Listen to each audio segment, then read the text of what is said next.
Bonjour à tous et bienvenue dans cette nouvelle vidéo. Aujourd'hui, nous allons commencer une nouvelle série sur une expérimentation sur un framework JavaScript. Donc l'idée de cette série, c'est d'essayer d'un petit peu de tester, de créer notre propre framework JavaScript à la Vue.js ou React.js, donc avec les mêmes fonctionnalités, mais de manière un petit peu différente. Donc moi j'ai quelques idées déjà, j'ai expérimenté un petit peu, j'ai mis en place cette page avec quelques exemples, mais il reste encore plein de choses à faire, et donc l'objectif c'est de vous présenter un petit peu tout ça, et de mieux comprendre comment fonctionnent du coup les frameworks modernes JavaScript. Donc en fait, il faut bien comprendre qu'en JavaScript, il y a deux façons de voir un peu les choses. Et il y a l'ancienne façon, si je peux dire ça comme ça, avec jQuery, où on réagit à des événements et en réagissant à ces événements, on va changer l'état de la page en HTML. La nouvelle façon, qu'on utilise souvent maintenant avec Vue.js ou React.js, c'est plutôt ce qu'on appelle la réactivité, c'est-à-dire qu'on va avoir des données qui vont représenter notre application, et à partir de ces données, on va pouvoir générer la page HTML. Ensuite, quand il y aura des événements, quand on cliquera sur un bouton, quand on changera un input, on va modifier ces données et ne rien faire d'autre. Et Vue.js ou React.js va automatiquement, dès que les données seront modifiées, va automatiquement mettre à jour la page HTML pour refléter ces nouvelles données. Donc c'est une façon qui est un petit peu plus simple d'utilisation, c'est pour ça qu'elle a pris un engouement ces dernières années. C'est parce que on a juste à définir nos données, définir comment ces données se transforment en page, et après tous les petits détails de comment la page va changer, et ça c'est Vue.js ou React.js qui va s'en charger. Donc c'est souvent ce qu'ils utilisent, c'est un virtual DOM, c'est-à-dire que les données vont être transformées en un arbre de balises HTML, on va dire en mémoire JavaScript. Ensuite, ils vont faire un diff, c'est-à-dire qu'ils vont regarder l'arbre en mémoire et l'arbre réel qui est présent sur la page, voir les différences. Et à partir de ces différences-là, faire les ajustements nécessaires pour que il n'y ait plus de différence et que l'arbre HTML sur la page soit identique à celui qui est virtuel en JavaScript. Donc ça demande beaucoup de code et beaucoup de complexité. Et moi, je me demandais si on ne pouvait pas avoir quelque chose de plus simple avec un système un petit peu différent, qui n'est peut-être pas forcément adéquat. Donc c'est pour ça que je dis que c'est une expérimentation.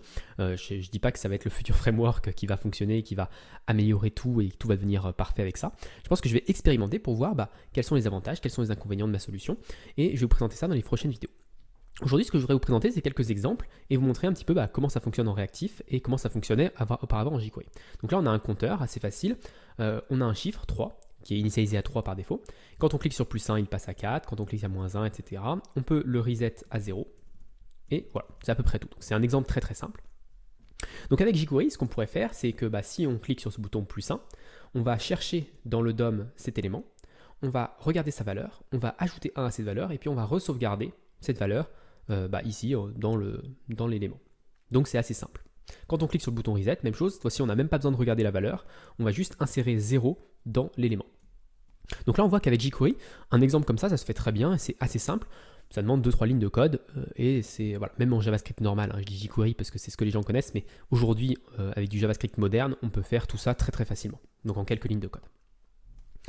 En réactivité, la différence, c'est que le 0, ça va être une donnée en JavaScript. Donc on va dire qu'il y a une variable JavaScript qui va s'appeler par exemple i, ou numéro, qui va valoir 0. Et ensuite, on va dire à notre framework, soit Vue.js, React.js, ou mon propre framework quand je vous montrerai le code un peu plus tard, on va lui dire que notre composant ici, c'est contenu d'un bouton, qui est moins 1, d'un élément qui contient i, d'un bouton plus 1 et d'un bouton reset. Et donc on dit juste à Vue.js ou à React.js, on lui dit juste cet élément-là contient i, la variable i. Ensuite, quand on clique sur plus 1, on lui dit quand on clique sur ce bouton-là, ce qu'on va faire, c'est qu'on va faire i plus 1. Donc i va passer de 0 à 1. Et on dit rien d'autre. Et à ce moment-là, le framework prend la main et va se dire, ok, quand je clique sur ce bouton-là, la variable i a changé, je sais que la variable i est utilisée dans cet élément-là, donc je vais mettre à jour cet élément-là. Globalement, c'est ce qui se fait un petit peu dans le framework, ça demande beaucoup de code, c'est assez complexe, mais c'est ce qui se fait. On peut se dire que ça apporte pas beaucoup d'avantages d'avoir cette solution-là, parce que c'est pas beaucoup moins de code que l'utiliser le JavaScript standard sans réactivité. Mais si on prend un exemple un peu plus complexe, par exemple celui-là, j'ai un input. Donc déjà, si on prend en jQuery ou en JavaScript normal, comment on ferait ça? Donc j'ai un input et quand je tape dans cet input-là, cette valeur-là se met à jour avec la taille, le nombre de caractères de l'input. Donc ça c'est assez simple, c'est un onInput, donc quand on change la valeur de l'input, dans ce cas-là, on enregistre la strLength, enfin la length de la variable, de value, on l'enregistre ici. Donc ça c'est assez simple à faire en JavaScript. Maintenant, comme vous l'avez vu, si je tape et que je dépasse le 10, dans ce cas-là, je rajoute une bordure sur l'input. Donc la même chose, c'est assez facile à faire en JavaScript normal. Quand on fait un onInput, on prend la taille de l'input, on enregistre sa valeur, enfin le nombre de caractères ici, Et si c'est supérieur à 10, on rajoute la bordure. Alors il ne faut pas oublier de dire que si c'est inférieur à 10, on enlève la bordure. Donc là déjà il y a une petite condition, mais ça reste assez simple. Maintenant on a un bouton reset ici. Donc là c'est simple, on peut se dire le bouton reset, quand je clique dessus, je mets à 0 la value de l'input ici. Mais c'est un peu plus compliqué que ça parce qu'on doit mettre à 0 la value de l'input ici, mais on doit également mettre à 0 ici. Donc il ne faut pas l'oublier. Et ça c'est le genre de choses qu'on peut facilement oublier quand on fait du JavaScript moderne. Et en plus, il faut penser que si je suis dans cet état-là et que je clique sur reset, il faut également enlever la bordure. Donc j'ai trois choses à penser. Il faut enlever le value, il faut mettre un 0 ici, et il faut enlever la bordure si elle était présente. Et donc là, on voit qu'il y a déjà plusieurs choses à penser, et on peut en oublier une, parce que si on teste par exemple comme ça, on se dit ok, bah, je fais reset, ça fonctionne parfaitement, mais on oublie qu'il peut y avoir par exemple la bordure. Et bah, là, il faut penser à enlever la bordure. Donc là, on voit tout de suite qu'il y a un petit peu plus de complexité. Là où, si je vous montre l'exemple avec React.js ou Vue.js, eh ben, c'est beaucoup plus simple. On va dire à React que on a une variable qui s'appelle name par exemple et qui contient Thibaut. On va dire que l'input ici, sa value, c'est la variable Thibaut. Donc si je change la variable Thibaut, eh ben, l'input va changer, l'intérieur de l'input va changer. Ensuite, on dit que si je change l'input, ça change la variable Thibaut. Donc là, si je tape dans l'input, eh ben, ça change la variable Thibaut. Et ça la réenregistre, du coup ça la remet en value.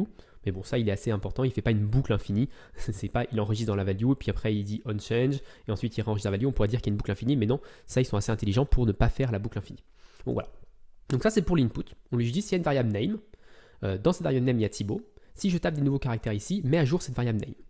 Et si la variable name change, et bah dans ce cas-là, change la value de l'input. Ensuite ici, c'est la même chose assez facile, on lui dit juste, dans cette case-là, il va y avoir la longueur, le nombre de caractères de la variable name. Donc si la variable name change, Vue.js ou React.js sait automatiquement qu'il faut changer également cette valeur-là, parce que la variable name a changé, donc sa longueur a changé, donc on met à jour cette valeur-là. Ensuite, quand on clique sur le bouton reset, on dit change la variable name pour dire que c'est 0.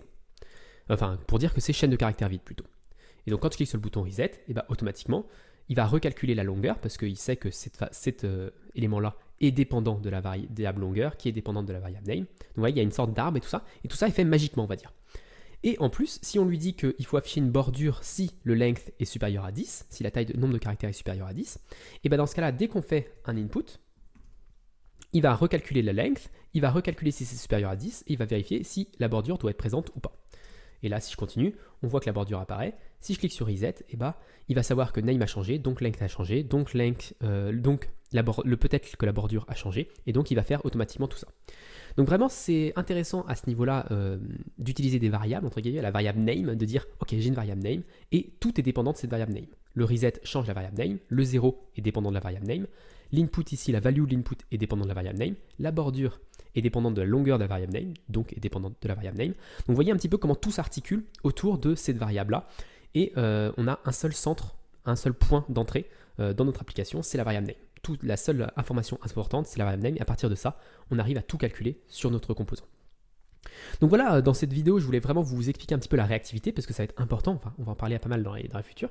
Donc là, cette page-là, elle fait d'autres trucs, hein, mais principalement c'est ces deux composants-là sur lesquels j'ai travaillé, et elle est codée avec mon propre framework. Donc on voit que ça fonctionne très bien, et je vous montrerai dans la prochaine vidéo comment ça ressemble, à quoi le code ressemble. C'est pas encore parfait, mais vous allez voir que ça ressemble beaucoup à ce qu'on pourrait avoir en Vue.js ou en React.js. Donc j'espère que cette série vous a plu. Si vous a plu, n'hésitez pas à vous abonner à la chaîne pour ne pas manquer les futures vidéos. Et moi, j'en rendez-vous très rapidement pour le code de ces frameworks JavaScript.